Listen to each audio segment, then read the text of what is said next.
Hello, I'm Andrew Pritchard. Thank you for watching today's Canada Regional Forecast, brought to you by Nutrien Ag Solutions. We'll take a look at the overall pattern here over the next week, and what we see over the Canadian Prairie region here is that ridge of high pressure continuing to hold on. Kind of takes a few different shapes here, but by and large, that ridge holds on, and that continues to suppress the active storm track, keep that over the lower 48 there.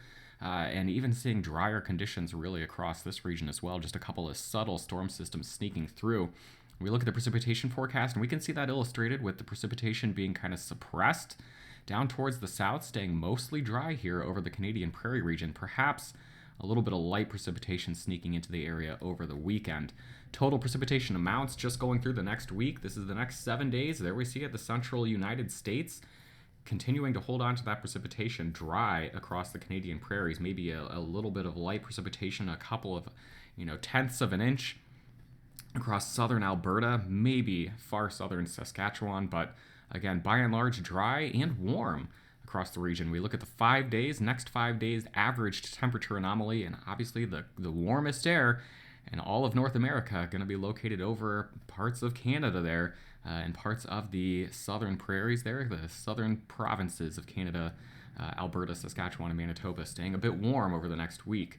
What does that look like in terms of actual high temperatures? Well, across parts of Alberta, getting into the 60s over the next few days. These are our Tuesday high temperatures. Here is Wednesday, and then Thursday, again, 60s, maybe some colder temperatures where we have snow on the ground being held down in the 30s and 40s. But then looking over towards the east, Manitoba and Saskatchewan getting 60s again into Saskatchewan, southern Saskatchewan anyway, but still warm, even where we've got some snow on the ground, a little bit cooler in southern Manitoba, but still getting into the upper 30s to 40 degrees there. And I gotta say, a lot of your neighbors to the south in the northern plains of the United States would be jealous there of those 50s and 60s. So across the Canadian prairies for the next week, continuing to look dry, continuing to look very warm, warmer than average anyway, as we head into the next week.